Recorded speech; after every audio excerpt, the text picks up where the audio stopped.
Greetings, everyone. This is Pamela Lorenzi, your host of the Leaders Without podcast. Today, I have another wonderful guest for you, my new good friend, Dr. Robert Newton. We connected, I would say, a few weeks ago because we're both part of the same container for the book we did with Mary, just called Revolutionary Leaders, which was launched on July 22nd. And once again, Mary pulled it off. It was the number one international bestseller on launch day. So, but this gentleman is more than just a contributor to a book. He has phenomenal list of achievement and CVs. We could talk. I could spend an entire show just talking about his achievement. But let me try to summarize it as much as I can, and then we to give an idea of the caliber of the person we have here.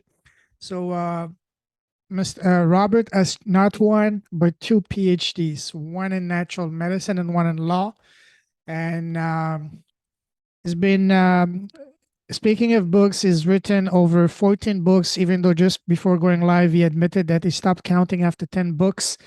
And so 14 is the correct, I mean, the number he gave me might be 24, might be whatever, but there's quite a few more, coming for him because there's so much knowledge and wisdom in him that it could be an entire library just by himself. And then, of course, he's done a lot of other great things in his life. Some of the that I can mention has been in a radio since 2013, called what was it called? It was called Voice America. Yes, Voice of America, and a few other things with millions of listeners per month. A little bit about him: is based in Central California. He's a surfer. Just in case you haven't been able to notice it, he has the surfer vibe and surfer way of being. So that's wonderful. And he's been doing a lot of good things as well. So now he's working in his company is called the Harmonic Environments, where he does a lot of good things for people, such as positive yoga workshops, mind programming. And one of the things that really is intriguing that you mentioned is that he's been part of the immortality prophecy, which we can talk about. I mean, we can do an entire show just on that alone because that's captivating, but I have a feeling this will be more than just one episode. We might do a few because there's so many things we can cover. But anyways, without any further ado, Robert, my friend, welcome to the show. Thank you, and I consider you a newfound friend, and I'm beyond giddy and euphoric to have you as my friend because you not only understand the spiritual stuff, but you also understand the some people have said the shit show that's going on before us right now, but on the other hand, we're not without solutions to it. One of my radio show has been Solution Revolution, and another one has been Real Conspiracies with Scientific and Spiritual Solutions. And I don't waste my time. I used to spend too much time getting upset like what they were doing, and then I realized that we could undo all of that. So Exactly. I'm a solution-oriented person. We were just talking about it before we went on live onto the radio. We were talking about how there are solutions to inflation. They're so simple. It's it's startling that it's not talked about. It. A guy that doesn't have a doctorate in economics but could have a doctorate in economics is basically solving some problems with that. Absolutely. Absolutely. I'm totally with you on that. And let's not even get there because we could be here till the No, we're cows not come going home. there. That's why I didn't mention it. Yeah, Or only mention it as an aside. absolutely. Now, I don't know if you recall when we had that great first chat we had a couple of weeks ago. I mentioned that the kind of conversation I like to have on my podcast are I want to look under the hood, so to speak, to see what's in your heart, to have a heart-to-heart conversation. Hence the name Leaders with a Heart, because I want to know who's the person behind the title that I'm talking to. I want to see who's Robert as a human being first and foremost. So ready to start doing that, Robert? Yes. All right. So to start off, tell us, for people who don't know you in a nutshell, who's Robert as a person and as a human being? Well, I incarnated under a very unique and extreme circumstances. I incarnated on Halloween which is a two-edged sword. It's very, very, very powerful intuition, and it's also very emotional. And so it's even now, there's that song by the Moody Blues that goes, ride my seesaw. So I'm kind of on a seesaw, going up and down all the time, like I do on my surfboard as well. And I've never, ever, ever, ever, ever followed the crowd.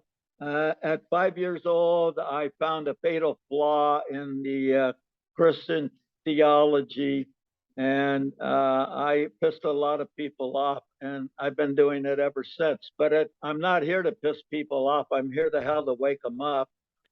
And since I was born awake, I was born with a number of qualities, although I have to be honest, I didn't really understand that I was all that psychic. I just knew stuff. When I was growing up in the 50s, psychic, no one even knew what the word meant. Barely anyone even knew what astrology was. But I take a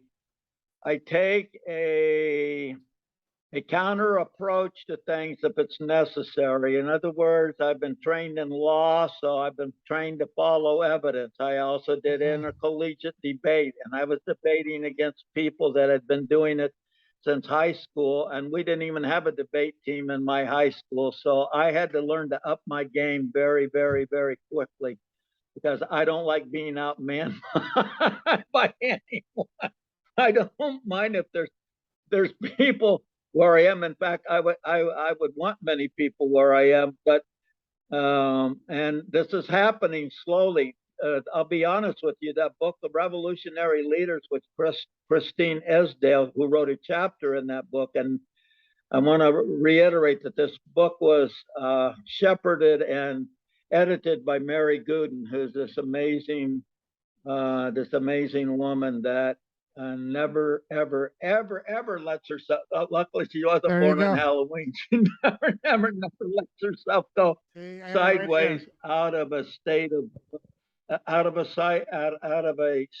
bliss. Yes, absolutely beautiful. Wow, what an intro. So to start off, I should also say, I'm sorry. No, I'm like the fool in the tarot. I tread where others dare not go, and sometimes it can have pretty significant consequences. But more times than not, it's a very euphoric experience, even though you're treading the path alone. That goes hand in hand with what you just said earlier. You said you're here to awaken people, not to piss them off. But a lot of people do not want to be awakened. So by us trying to wake them up, we're gonna automatically ending up, pissing them off. Because a lot of people are not ready or willing to be awakened. Yes, that's true too.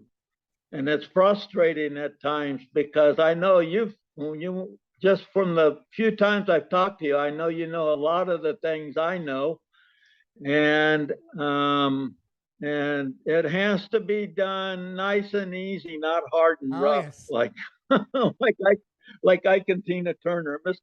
Ike doesn't let us do it nice and easy; he makes us do it hard and rough, but that doesn't work. So you have to find a common ground. Plato, the greatest orator in Western civilization, who I studied for my undergraduate degree in speech and English, said that you must tailor your speech to your audience, but you must also get your audience within the first minute, or they're like Gonzville. So this is all really, really important. Absolutely, I totally agree with you. Just like you, it's almost I was born into that kind of environment, because I was always turned towards. I knew from a very early age that there was more to life than what we were being told and taught. I knew that there was more to it. Since I was a kid, I was always fascinated by the stars, and I know that this is where we come from. We don't come from the monkeys. We come from the stars. Anybody with an IQ over 20 would realize that, as far as I'm concerned. Well, let me tell you something about Darwin's theory of evolution. Yes. It's just a theory. Exactly. And when it came out, it was roundly criticized by the scientists. And then they went on a public relations thing, and all of a sudden people thought it made sense. So it proves that you can easily program people if you keep repeating something enough times. Totally. And you have the propaganda machine behind it to just, repeat it all day, all night until people start believing in it. But anyways, that's a different story. Awesome. Yeah. I like where this has started. So what I like to do now is to ask you a series of rapid fire questions to further get to know you as a person. Ready? Yeah. All right, tell us, Robert, what makes you happy as a person? What makes me happy is learning and corroborating the information I'm constantly getting through my subconscious. I don't just say, oh, I got this, I channel this information. I go and I run it down, and I almost always prove it out. And the other thing that makes me happy is when all of humanity thrives. I'm done with this class system and this feudalism, this neo-feudalism that we kind of have. And it would be really easy to overthrow the people that are promoting this. It stunts me that no one has figured this out. I mean, really easy. Exactly. Now, tell us, what makes you smile? Those things. And riding a really good wave, or riding down a really cool snowboard or ski run, or just going down to the beach and being bombarded by the negative ions from the waves breaking and from the silicon dioxide or the quartz that's in the sand. And just learning stuff makes me really happy. Writing makes me exceedingly happy because it forces me to take the information that I get, forces me into the parameters that I work in. I don't just, like I said, I don't just take the information, but I go and validate it. And a lot of stuff about reprogramming our own DNA and what happens to our DNA, why we get cancer and stuff is all tied into the DNA, which is tied into our thoughts. They're directly interrelated. So the people that tell you your DNA is static, then their brain is static. Their consciousness is static. It's constantly changing as your mood changes. And this has been proven. I give evidence of this in my book, The Immortality Prophecy. Absolutely. Totally agree with you. Now, on the other side of the spectrum, what makes you sad and angry? The disparity and people that lie. That pisses me off immensely. Yeah. And there's a lot of people that do it. Some people do it to survive. I could relate something where I'm not going to say too much. I'm going to be very general on this, but there's someone that I've had to interact with, and I would ask them things, and they would tell me, "Oh no, I didn't." Things that I knew had occurred. And so, oh no, absolutely, doc, I didn't do that. I never did that. But I actually had the evidence. Okay, so when you do that, this is what you do. I'm not just going to say, well, I'll let it go. I'm just going to make a note. I can't ever believe what you ever tell me again. Not you, payment, but I mean this person. Of course, yeah. And so I act accordingly, and I try to be assiduously to be accurate. I don't like to give misinformation. I don't like to, and I don't lie to people. I don't have an ulterior motive. If I can't win you over with solid evidence and stuff, well, so be it. Maybe it's not time for you to change. As you were mentioning, a lot of people will resist the change. But this is a time of great change right now. I mean, I have the long perspective that few people do. Almost all the people I went to high school with, they're not here anymore. And they knew a lot of the stuff I knew about government and stuff, but they didn't know the other stuff. I would try and share it with them, but they were never ready for it. So you just have to look for someone that is. Absolutely agree with you. We all some people are just not ready for it, and we cannot force things on them. When they're ready, they will come to you. So yeah. Now tell us, what scares you? I try not, well, I can't allow myself to go into a state of fear because once again, that will shut down the telomerase enzyme in my body that uh, allows the chromosomes to create more cells. But is um, what concerns me is how easily people are being fooled. What concerns me, and this is a worldwide problem, of how our elections and our countries are not accurate. And the United States, at least, goes back to 1960. I covered in my book, Revenge of the Deep, no, A Nation of Deceit, and also A Nation of Deceit, Revenge of the Deep State.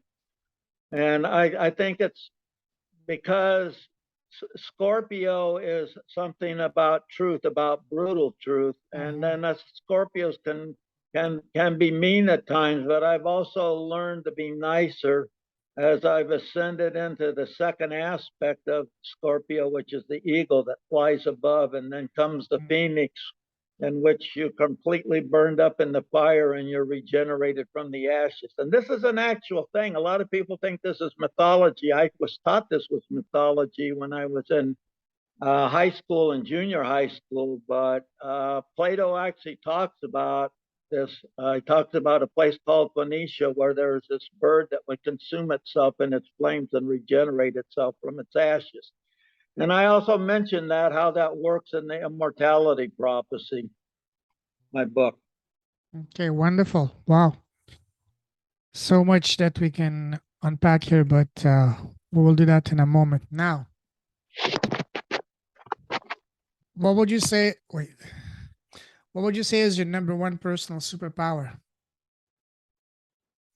My number one personal power, Yes. my connection to the Akasha. Okay, so in Wow. the Vedas, the Indian Vedas and Upanishads that go back about 5,000 years, maybe 5,100 years, about to the time of Lord Krishna.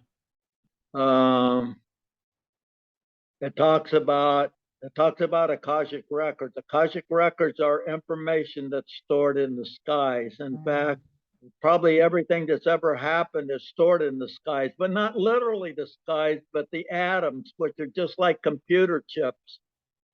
This information is stored. So this allows me to get this stuff. I mentioned it before. I get the information, then I try and verify it through our sources. Dr. J.J. Hurtak also talked about this in his book, The Keys of Enoch. And when I first read this, what I'm going to share in 1985, he said there's a computer in the central part of the universe that stores all information. I admit to you, I thought that was loony as hell, but I kept my mind open long enough. I never clam up on an idea completely. And eventually I started getting the information. I started getting the cross validation from the Akashic records, or the Akashic information that's in the Vedas and the Upanishads, which are the oldest sources that we have on Earth so far. But history goes way, way, way, way beyond that, as I covered in my book, Beyond the Mists of Time When Trees Ruled the Earth. Yeah. Wow. Powerful. Now, let me take you down. You like traveling, right? Oh yeah, I travel. I travel through the universe. I Beautiful. don't need a no flight ticket. Yes, go That's the on. best. Keep That's the going. best way to travel. So now I'd like to take you on a different type of traveling down memory line. Go back to when you were growing up as a young boy. You know, when we're kids, people around us, family, teachers, friends, relatives ask us, "So, Robert, what do you want to become when you grow up?" So, what was your answer back then as a young boy growing up to that question?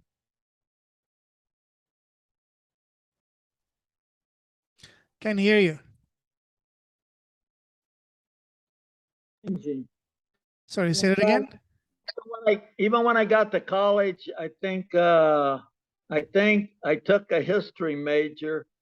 History is my major because I still didn't know what I wanted to do. My mother wanted me to become a forest ranger, Oh, and wow. that probably wouldn't have been a bad idea, except I wanted to make sure I could be close to the ocean.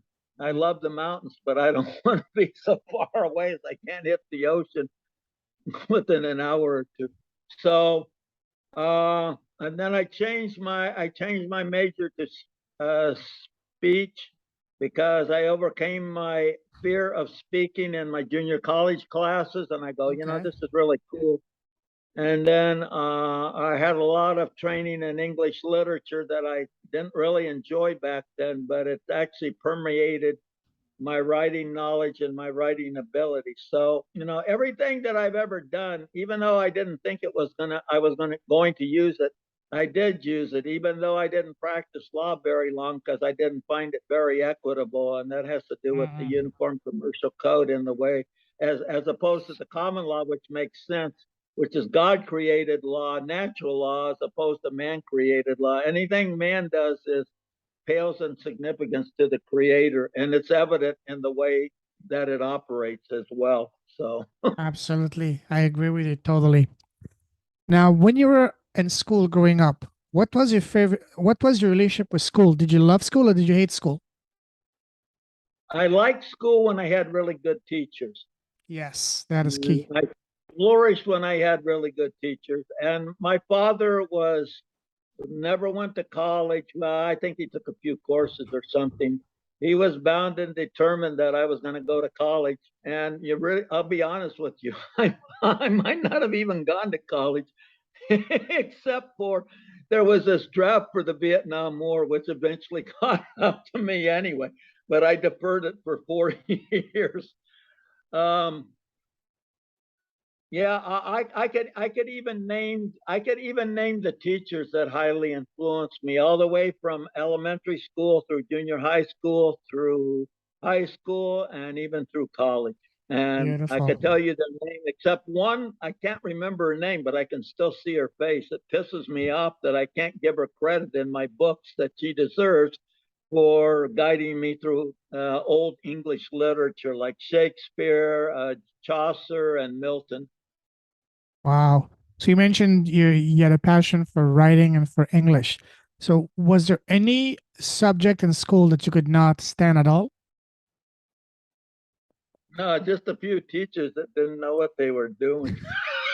I loved I loved math, but I hated I didn't hate. Well, my my algebra teacher, Mr. Grubb, I remember everybody's name, and I'm seeing his Yeah. face right now. Should not have been teaching algebra because he was a coach, but they needed someone to teach algebra, so I guess they couldn't find any other poor soul to do it. He never could ever answer any of our questions. If we would ask him, solve this problem, he wouldn't do it. He'd go to the teacher's workbook and he would solve a problem out of the workbook. That's how we knew he didn't know how to. Wow, that is funny. Okay. Yeah, but Now, it's not good yeah, for the student. I know sure. how to get I know how to get the answer of the algebra stuff. Like Mm, another left-handed friend of mine, we were talking about. Yeah, that's the other thing that makes me weird is I'm wired differently. I'm wired like 10% of the population. And I and some and this is kind of an aside, but I think it's interesting. I think it's worth you giving me some a rope to go there, some slack. I mm, believe at one time that the population on Earth was split 50-50 between right and left-handed people, and the planet was definitely more balanced. The problem with left-handed people is they don't like to follow. They don't want to be led. They want to lead themselves. So I believe in genetic engineering that the Anunnaki, many people believe the Anunnaki did. I know they did it too, but I don't subscribe to all the extreme stuff that everyone said. Well, they took our 12-strand DNA and made it 2 strands DNA. Most people today aren't even using 8% of double-strand DNA. mm-hmm. That no one is limited by only having a dual pairs or a dual strand DNA. Um, but I think it was better for humanity to have a better distribution of Mm-hmm. right-handedness and left-handedness, and then the two operating systems can mesh with each other better, as opposed to right now they don't, because everything is skewed to the left brain or the right-handed Sure. mentality right now. And Mm-hmm. Well, I had to figure out my own ways of learning because my teachers weren't teaching it to me in a way I could learn. So I had to figure out how to do it myself. Beautiful, beautiful. Now, moving forward, what was your very first job?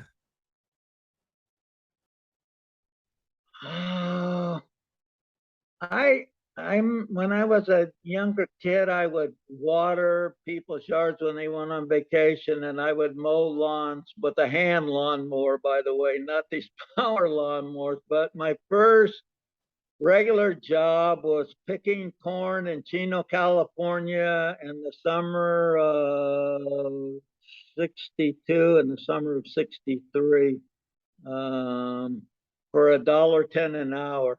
That was Wow. almost slave wages. So when people like to come to me and they say, "Oh yeah, yeah, you don't know how hard this agricultural work it is," and I said, "Oh, contraire, I actually know. I actually picked corn." And I was breathing DDT dust into my body every day. I said, I think I know way more about it than you know about it. Wow. $1 per hour. Wow. That is indeed Dollar very. ten an hour. So, in today's And money, how much would that be? huh? In today's money with inflation, how much would that be? Oh, maybe 660 to 880 an hour, something like that. Whoa. That is indeed slavery wage. Wow. And that's the other thing, payment. Uh, I really do care about the people. I've had this discussion with my son, and I told him the people at the bottom rung of the economic ladder deserve to be paid a lot more. And his answer to me is, "Well, Dad, you know, they need to go and learn a trade, or they need to go to college." And my son did learn a trade that makes him a lot of money, a Hmm. lot of money, and Good. I was instrumental in guiding him that way too. But um, but it, just because a job is menial doesn't mean it's worthwhile. I mean, pretty Sure. soon, the way things are going, it looks like robotics and AI will overtake that. I think they're starting to use AI in one of the fast food restaurants to cook the burgers. So Whoa. it's a matter of Yes. time. And that's going to create a great shift too. Totally. Totally. Wow. Now, let's move forward.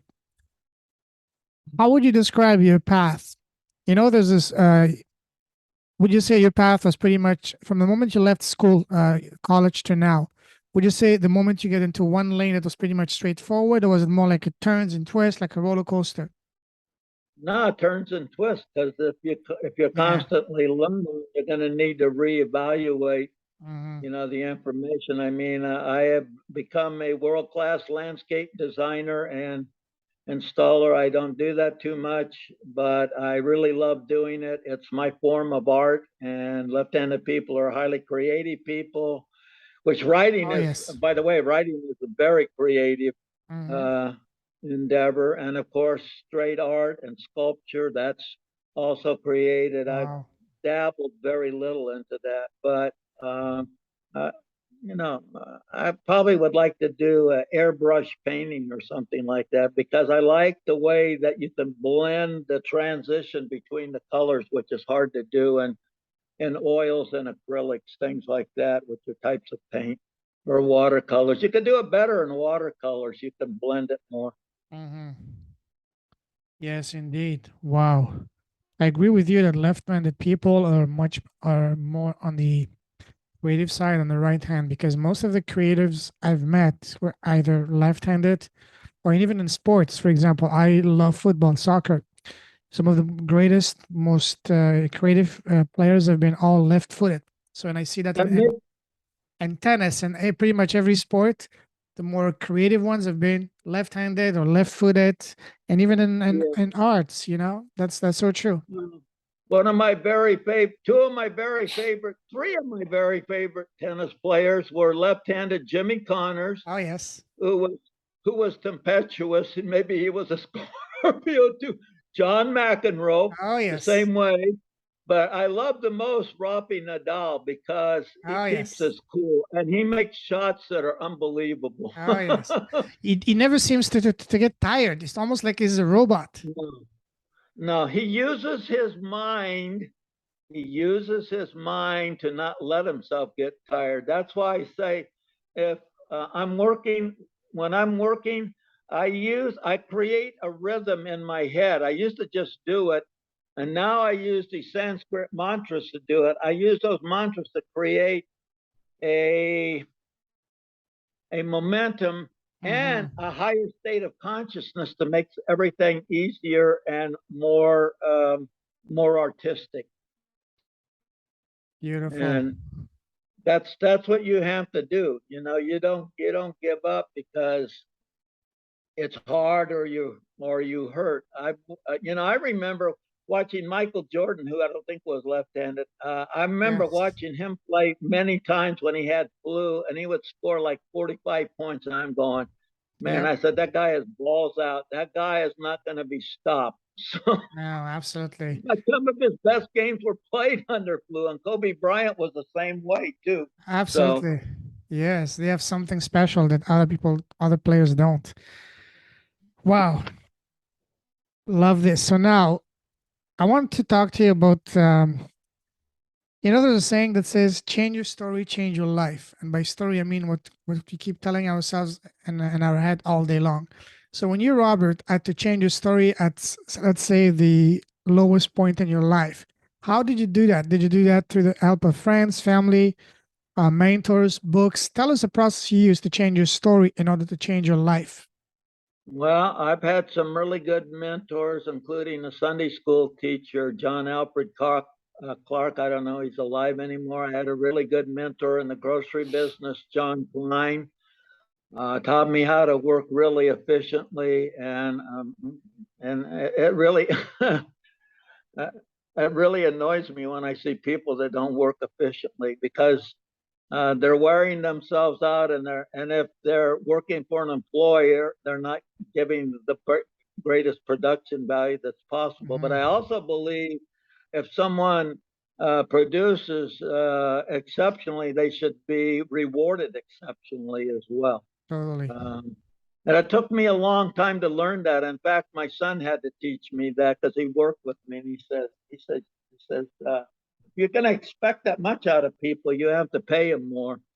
And so I figured Yes. out a way to do that. So, you can learn from people that, yeah, I've learned stuff from my son. One time he said something that even made me cry, but he was right. So I didn't get it.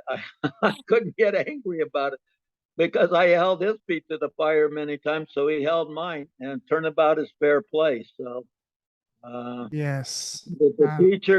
the teacher should never get so much involved in being the teacher that the teacher can't learn from its student.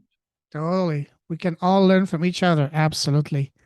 And Now, I've also had teachers in metaphysics, Virgil Armstrong, who was talking to me about the many dimensions that exist on Earth and about the star civilizations. And I also had another meditation teacher, Robert Charles Schwartz, that I learned a lot from, and meditation and channeling and stuff like that. did you say Robert Schwartz? Robert Schwartz, yes.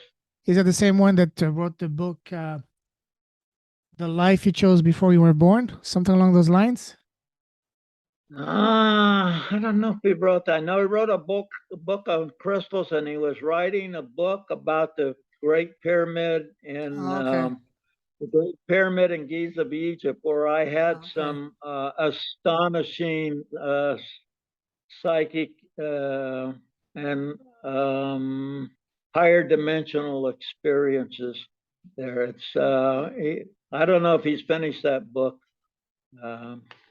but he's highly intelligent. He's like Yeah. he was younger than me, but I didn't let that stop me from learning from him. Some people don't want to learn from someone younger Yeah. than Wow. Now, you mentioned that You were always different, always had, psychic abilities. At what point did you realize or notice that you're different and that you had some special skills that other did not? Oh hell, at 5 years old, I Wow. was I made that realization that the part of the Christian dogma about if you don't accept Jesus Christ as your Lord and Master, that you're going to go inevitably to hell. I was just told in Sunday school an hour before that God was love, and I'm listening to this minister telling me this baloney about how I was going to go to hell if I didn't do this, that, and the other. And I didn't have any problem accepting Jesus Christ as an avatar, as a teacher, but I had a big problem with the hell part. And also I was although I couldn't access it as being psychic, because like I told you, back in the 50s the word psychic didn't exist. Nobody even talked about it. But I was feeling spirits, and Wow. especially when I was going to sleep. My parents argued incessantly, and it was more my mother's fault than my father's fault. But it brought in a lot of negative entities that I had to learn to deal with. And then I would call my parents into my room and I'd say, "Can I keep the light on?" And they said, "No, Robert, you're imagining things. Go back to sleep." That was the attitude. Uh, back in the 50s. And so my son had the benefit of having a more enlightened father Mm. than than I did. Wow. Beautiful. Now, there's so much more we can talk about, but let's talk about, you mentioned you wrote quite a few books. Yeah. What Tell us about what made you write your very first book?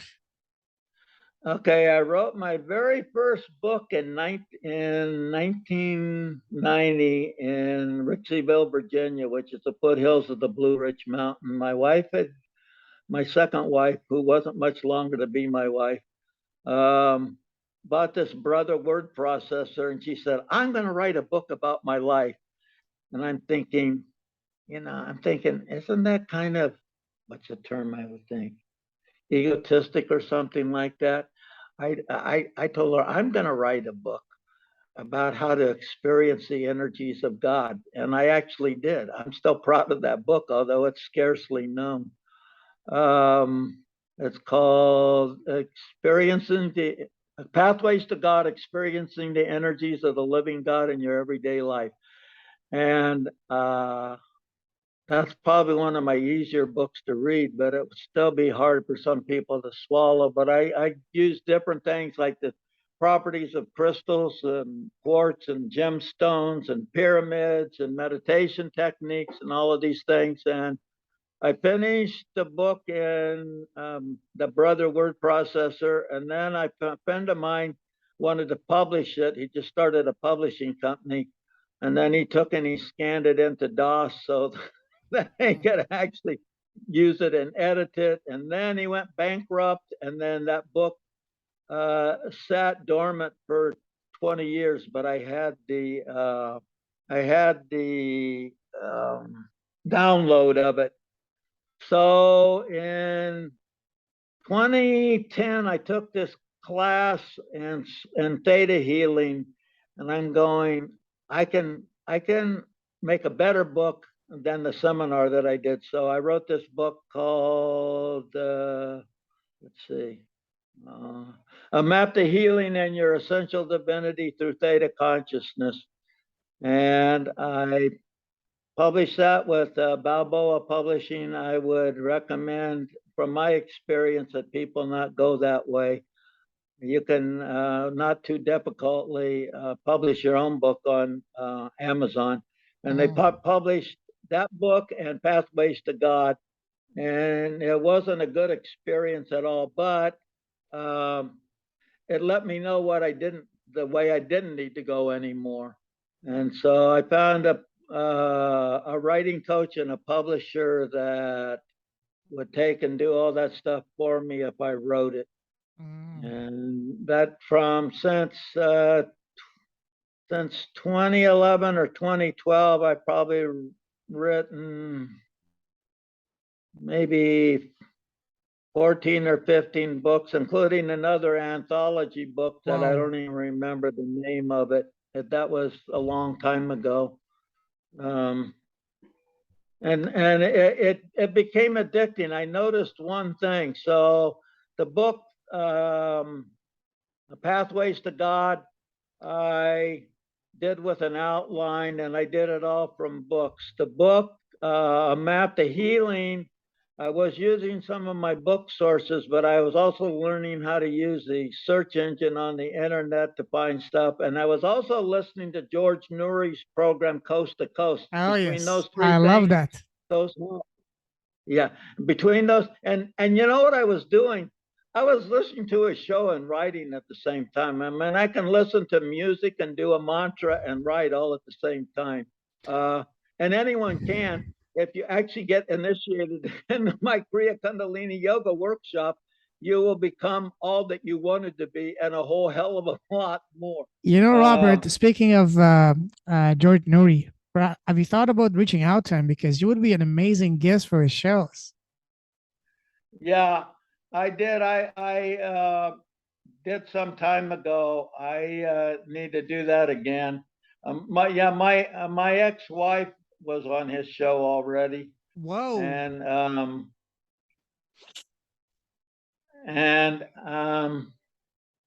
I don't want to sound egotistical, but I go way deeper. There, I go, I go, I go way deeper. I go way higher, and I go way wider. Beautiful. That's well said. Awesome. But wait a minute. Let me rephrase that, because Sure. I don't want to sound egotistical, because I'm really not. All of my ability comes from the creator. Without being able to tie Sure. into the creator and the creator's Akashic records, now I am the channel of the information. I'm not the creator of it. And a lot of people like to talk about, oh, I invented this and I invented that. And I'm going, no, I'm not really the creator, already invented it. You just accessed it. Yeah, exactly. Wow. Now, so you've written a handful of books. What's the next book you have in mind? Right? Well, I have a book that I need to promote more. It's called Venturing into the Heart of the Heart. Now, you will like this book. Oh, I yeah. know you will like I it. love the sound of It it. does. It does have some Kundalini sexuality in it, but so, Okay. um, thankfully, my editor toned me down a little bit. I was in the process of toning me down anyway, because, well, I got a bunch of crap for being too literal in one of my books, The Hidden Codes of God. That was my third book. Too graphic, eh? Okay. Yeah, but I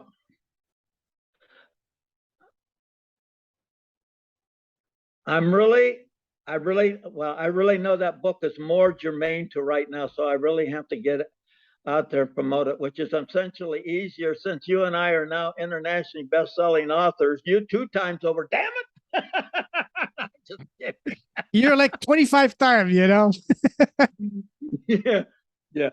No, I don't get jealous of people. I Yeah, never have. It's a waste of time. If exactly. you like what someone else is doing, then focus your mind on creating what they're doing. Better yet, Exactly. come to my Kriya Kundalini Yoga workshop. I'm pretty sure that Mary Gooden and I are going to do one she was talking about early spring in Sedona, Arizona. I wanted to do it immediately, but she's too jammed up with projects. Yeah. I'm probably going to be doing something I might be doing that workshop in Rockville, Illinois, which is right next to Missouri. Okay. Sooner than that. I don't know. Well, this is what I'll say. If you go to the Positive Life with Yoga, www.positivelifewithyoga, all you have to really do in the search engine is put Positive Life with Yoga. All right. I'll put that in And the show notes. Okay. That's awesome. you want me to come and do a workshop, you put about 10 to 20 people together, and I will come. Realize I know I deserve to be properly compensated, so I don't do it for free. No more than anyone else does, not anything for free. Or if they do, the free is to like pull you in to do something that they're going to upsell you to. Yeah. So I Awesome. don't want to upsell you. I just want you to come. If you want to sleep better, if you want to meditate deeper, if you want to be more creative, if you want to be a prolific author, if you want to get to people, if you want to be a better artist, if you want to be a better thinker, if you want to even have the chance of going into a state of immortality, which is part of my Kriya Kundalini yoga lineage that I was initiated into in 1993. But truth be told, I was doing the main meditation from Kriya Kundalini yoga 10 years before I was even initiated into it. So that's either Akashic knowledge or past lifetime bleed through or both. Mm-hmm. Wow. Beautiful. Now, let's switch gears. Let's talk about your business. Tell us about the impact you're having in the world. Well, right now I'm not having a huge impact, but it's beginning to come with this book, Revolutionary Leaders, which I recommend all of you get it. I mean, hell, you can get it on Right here. Right Kindle here. from Robert. payment or from me, but you can get it on Kindle or Kindle Cloud for less than a cup of Starbucks coffee. Right here. I'm showing the book right now. I don't know if you can see it. No, I can't see it. But yeah, show it. That's good. And I've read 7 of the chapters, Wow. and I know 1, 2, 3, 4 of the people, including you, really well, or starting to. It's a oh, here we are. I'm finally up on the computer. What the heck? Okay. Oh yeah. This book, I'm not saying it because I'm in it. I'm telling you, from being a very critical person, I don't. There's a lot of stuff people send me to read, and I read about a paragraph or two, and I know whether it's worthwhile or not. And I consider my time. Someone told me my time is worth at least $900 an hour, so now I believe it. So I don't want to waste it reading stuff that's not that that but that doesn't mean that I won't look at anything. I'll look at it and I'll know.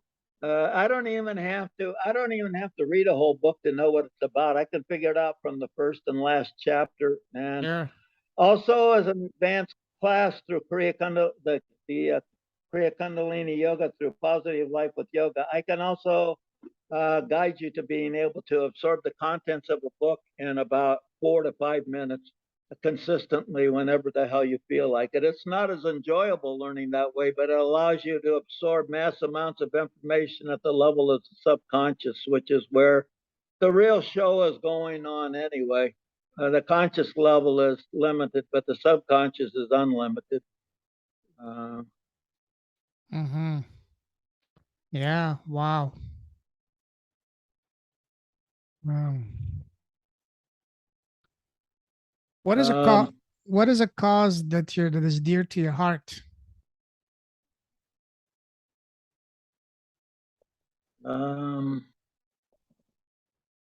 Anything that benefits humanity.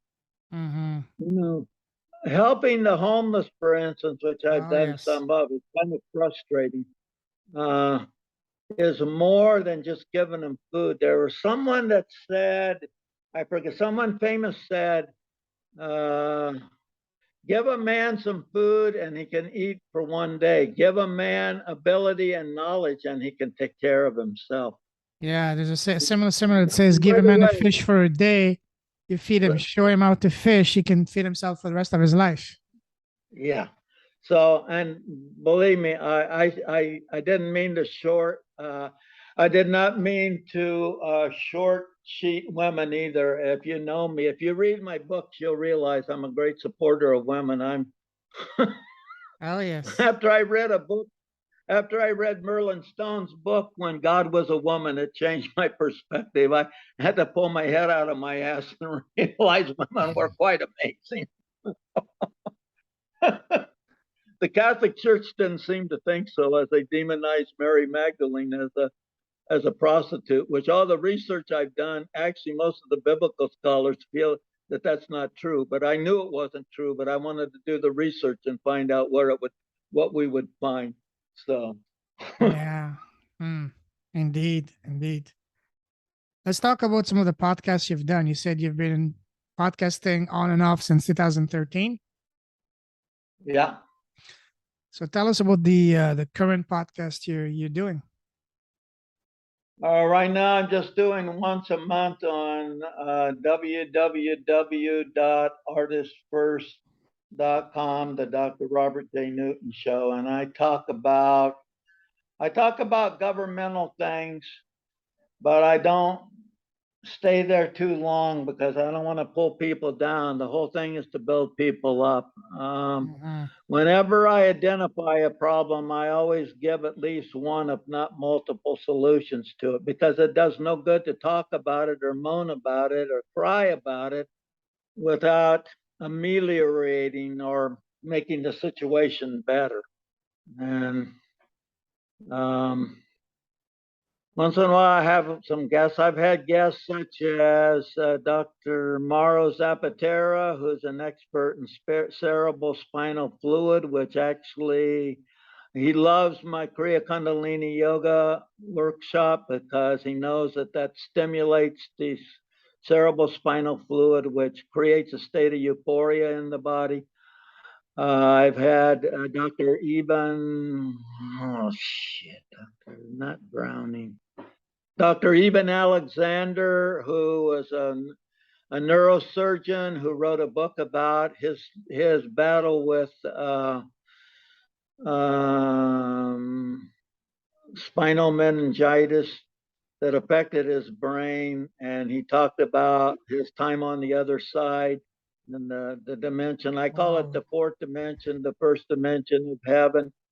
And he described in detail what the surgeons were doing to him because he was a surgeon himself. He knew everything they were doing to bring him back. Yeah. Wow. I've also had Roman Piso. I've also had Roman Piso, who wrote the book Piso Christ, that talks about how the Roman ruling class actually created the scriptures and manipulated them as a means to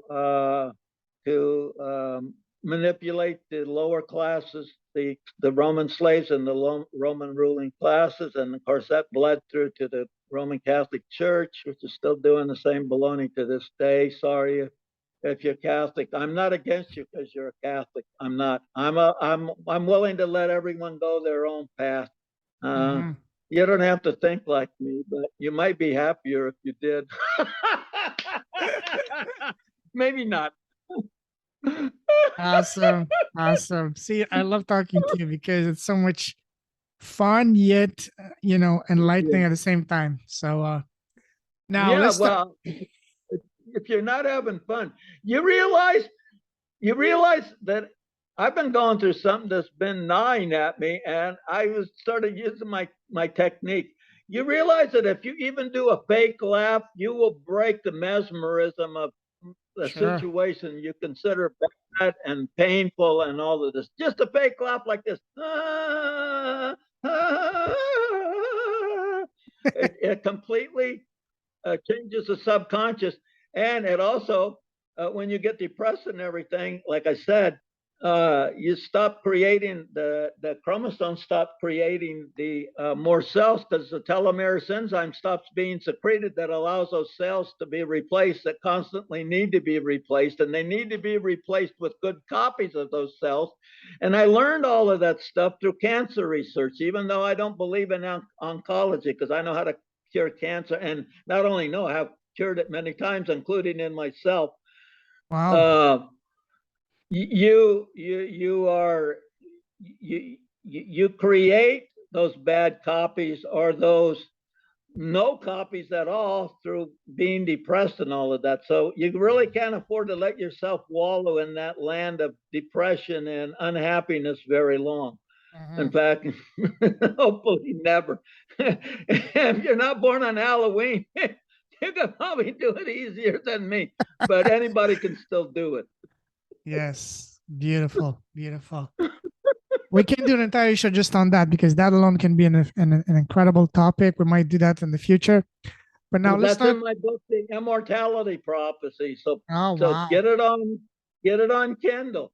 I mean, some Yes. people have said the book is too hard of a read. I say, yeah, because I get scientific. I say you can't afford not to read it. I exceeded myself on that book. Just like every book I do, I go beyond where the other one does. I have a high standard, and most people think that that makes you less happy, and maybe it does, but it makes me more productive, which makes me happy too. So, I agree with you. I agree. Now, just a second. All right, that's awesome. Robert, we can talk for hours. There's so many things we can cover, and we will probably do a second part in the next few weeks. But now let's start wrapping things up. And to finish, I'd like to ask you another series of rapid fire questions on advices. Ready? yes. What would you say has been so far the best piece of advice you received? The fool didn't know it couldn't be done, so it went ahead and did it anyway. Wow, love that. Okay. Man, Now, it came from a lawnmower shop too. okay. Now, what would you say has been so far the worst piece of advice you've received? Oh, there's two things that are inevitable: death and taxes, neither of which are inevitable. Yes, agreed. Agreed. Now, Although widely believed as such, that's the worst programming imaginable. That's limitation programming, isn't it? absolutely at the highest level. Yes. Now, imagine that you were blessed with a time machine and you can go back in time and sit face to face with 18-year-old Robert. Knowing all that you know now, what is the number one piece of advice you would give to him? Oh, I've already done that. All right, cool. uh, just well, I've always been really driven.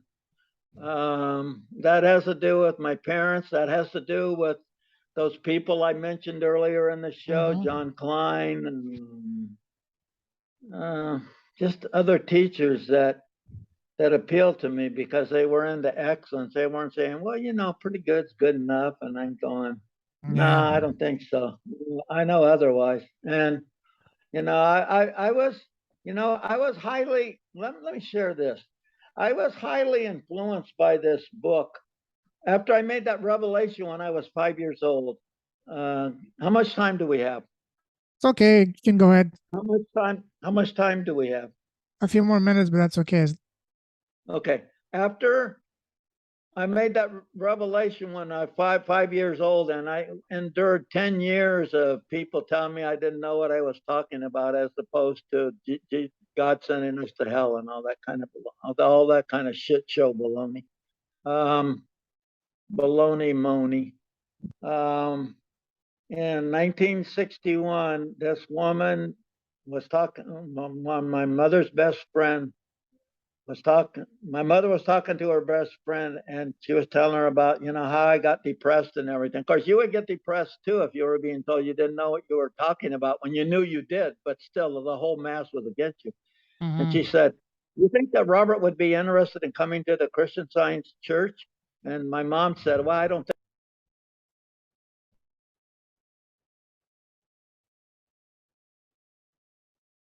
Can hear Trouble you. with anything right now. And I will say that book saved my life, because I was really close to taking my life. Although there's nothing wrong with committing suicide, but it is kind of an easy way out of dealing with the issues that you set out come here to deal with.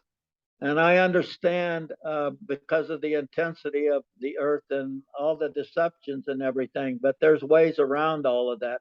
But anyway, I read this book, Science and Health with Key to the Scriptures, by Mary Baker Eddy, who also was completely derided herself by all the rest of the Christian churches. She wrote this book because she wanted to show what Jesus was really about. And they weren't interested in that because they were deep into their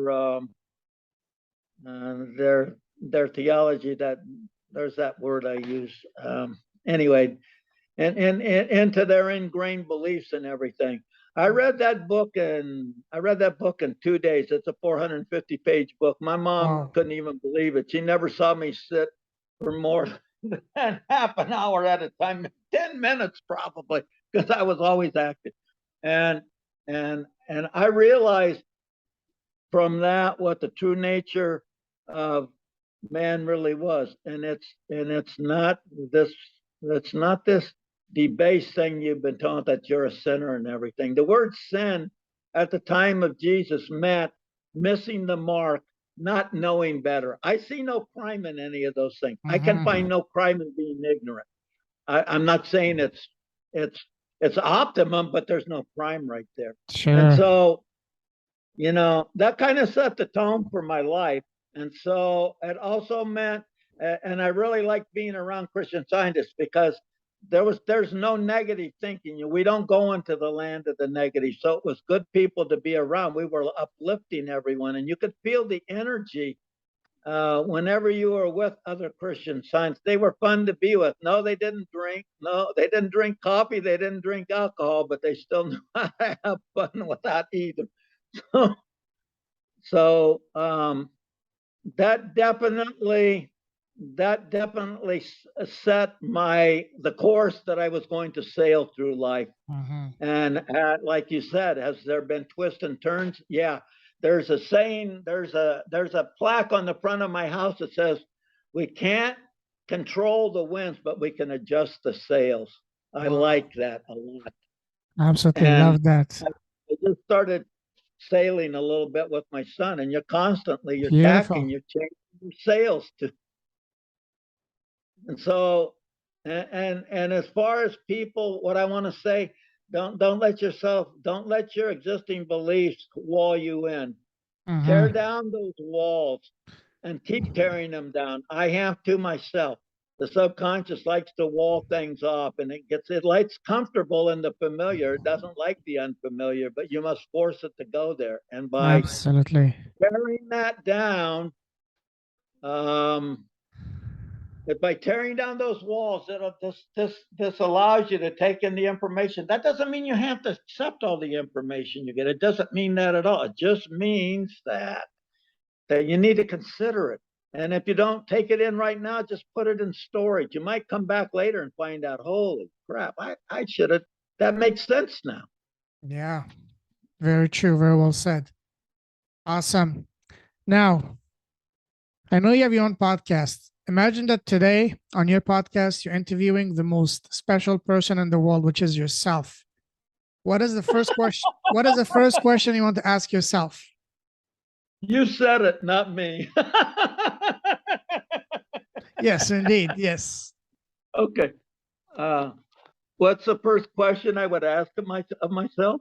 Yeah, don't think too much. What is the first question that comes to your mind?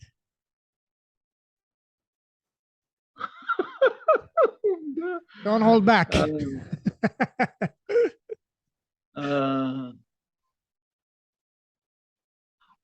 What the first question that comes to my mind? Yes. What I'm grateful for. And what? Oh, that's a beautiful That's one. a different way of answering that. For what's your answer? Finding the information and the people that have gone on the path less traveled like I have. It's not that I will spurn anyone. I'll try and help anyone, but it's a lot more fun being around people that are pushing the edge. That's why I spend time at the beach with my friend Ron, because we were just doing it today. We push each other. Yes. And he doesn't have to exactly agree with everything I do, and I don't have to exactly agree with everything he does. But I learn a hell of a lot from him, and he learns a hell of a lot from me.